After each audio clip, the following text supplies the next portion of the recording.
Today we're checking out NCAA Gamebreaker 2004.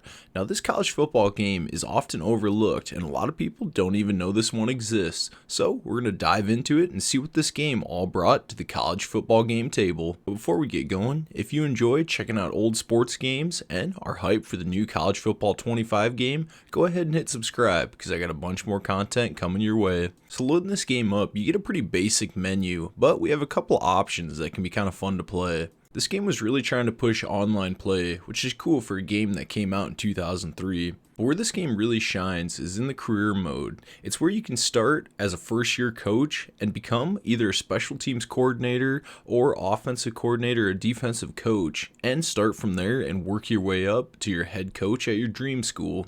This is something I feel that should be included in the college football 25 game, just a much more deeper coaching experience, and to really have to work to keep your special teams coordinators once you have them on your staff and be able to bring them with you if you switch schools. So now let's hop into a game and check out what Gamebreaker 2004 actually plays like. One thing I do like, when you're loading it up, it'll show random stats, whether it be last year's record or bowl games that you've been to in the last few years, your top players, so that's kind of a cool addition. Actual pregame looks pretty cool. You got players warming up, really feels alive like you're about to go into a contest. And I mean, overall stadiums don't look bad for a game that's over 20 years old. We do also get actual handshakes in this game, but for some reason the players' hands don't actually line up, so I'm not sure what that's about, but still cool to see them trying to shake hands. So now let's talk about some actual gameplay and mechanics on this. One of the biggest things and first things I noticed is when you're leaving the pocket, whether it be running or throwing the ball, you really get a huge burst of speed running side to side compared to up and down the field, which is kind of interesting getting out of the pocket, but it also makes the game a little bit unbalanced. So overall, running the ball can be a little bit difficult when you're trying to go up the middle and actually follow blocks. You'll kind of hit defenders and they won't tackle you.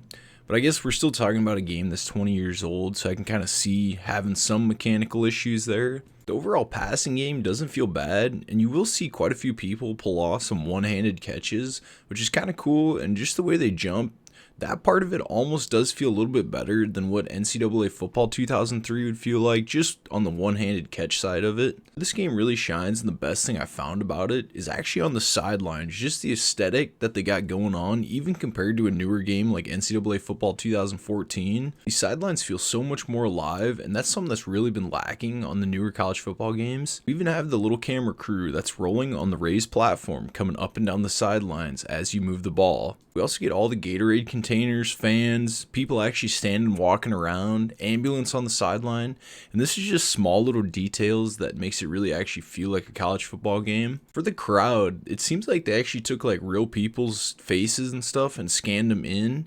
Then you'll randomly have a mascot sitting up in the crowd that'll kind of look off, but I mean, it's kind of interesting to see. So the actual passing game here isn't all that bad, and they were kind of ahead of their time trying to get a little bit more to throwing instead of just clicking a button. You can kind of see where the pass is coming, and you can click whether you're going to need to almost dive for it or come back to the ball, which I think is kind of cool. It just adds a little more skill to throwing and catching it. If you've ever watched a real college football game from the 90s or a rerun of it, you'll know exactly what to expect while playing Gamebreaker 2004. And I will say it is kind of a cool throwback to hear these announcers talking and be able to actually feel like you're playing an older style game. Another cool thing, after some big plays, you'll get a view of every coach and you can kind of see his emotions at the time. If you guys are winning big or losing big, he'll kind of change based on that. So all in all, NCAA Gamebreaker 2004 wasn't the greatest college football game, but it was another option. So let me know down in the comments if you guys ever played this game and what you thought of it. But with that out of the way, I want to thank you guys for watching. We'll catch you in the next video.